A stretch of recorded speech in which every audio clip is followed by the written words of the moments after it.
It also works to level the playing field, empower workers, and ensure that new jobs are good jobs that you can raise a family on, and ensure free and fair choice to organize and bargain collectively. That's why my plan asks Congress to pass the Protecting the Right to Organize Act, the PRO Act, and send it to my desk.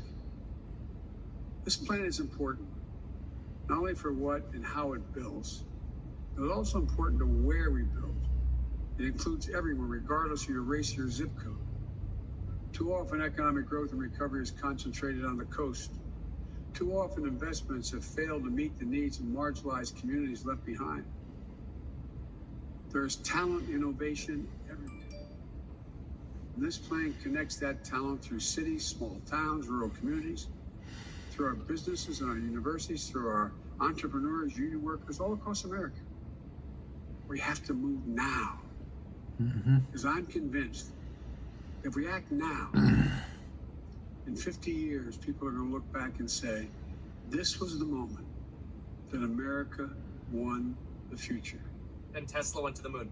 What I'm proposing is a one-time capital investment of roughly $2 trillion in America's future, spread largely over 8 years. It will generate historic job growth, historic economic growth, help businesses to compete internationally, create more revenue as well. They're among the highest value investments we can make in the nation, investing in our infrastructure. But put another way, failing to make these investments adds to our debt and effectively puts our children at a disadvantage relative to our competitors. That's what crumbling infrastructure does. And our infrastructure is crumbling. We rank 13th in the world. What's more, it heightens our vulnerability to it attracts our adversaries to compete in ways that they haven't up to now. And our adversaries are worried about us building this critical infrastructure. Put simply, these are investments we have to make. We can afford to make them. Put another, we can't afford not to. So how do we pay for it? I spoke to the majority leader. I guess he's no longer the majority leader. He has been for a long time. Oh, he spoke I to spoke McConnell. I spoke to the Republican leader about the plan. Everybody's for doing something about infrastructure. Why have we done it? Well, no one wants to pay for it. Less than 4 years ago, as I said, the Congress passed a tax cut of $2 trillion, increasing the national debt $2 trillion. It didn't meet virtually any of the predictions it would in terms of growing the economy.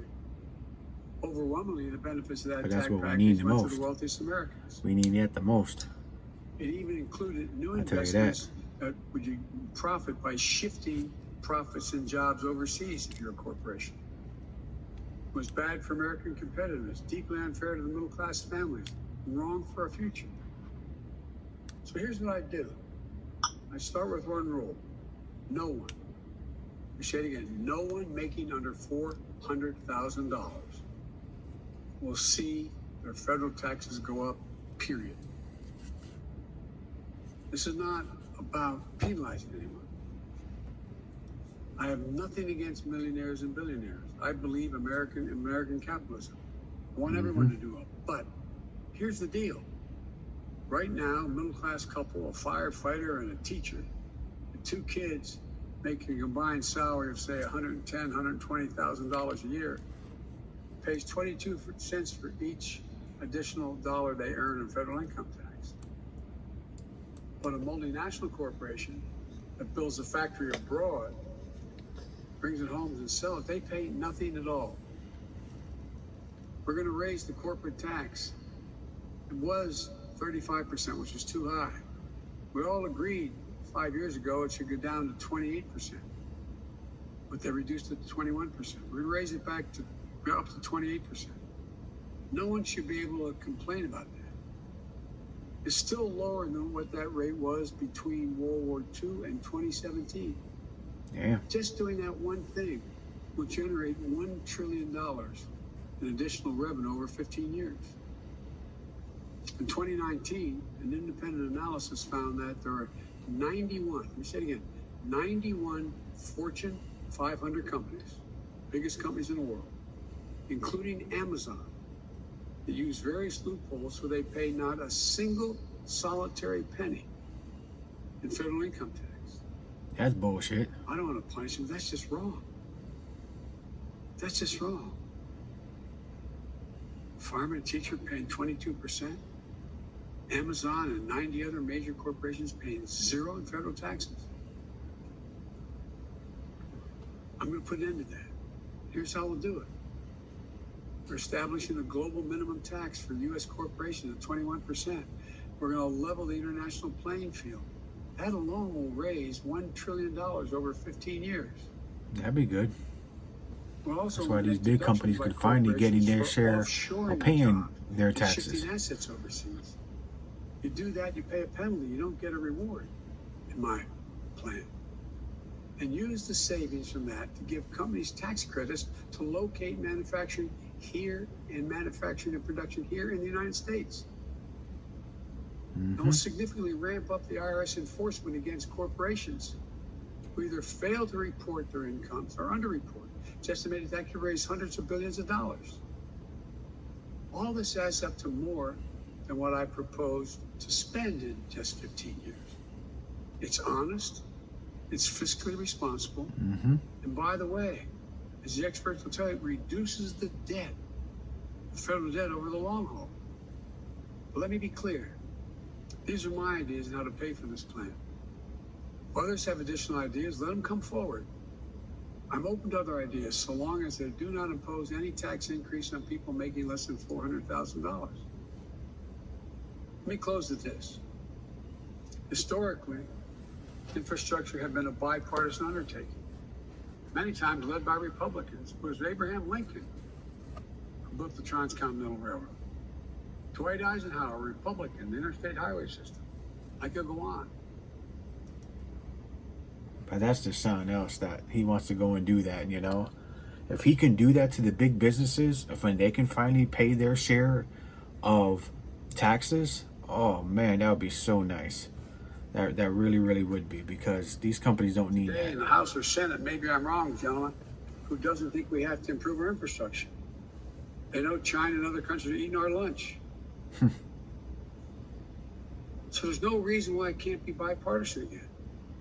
The divisions of the moment shouldn't stop us from doing the right thing for the future. I'm going to bring Republicans into the Oval Office, listen to them, what they have to say, and be open to other ideas.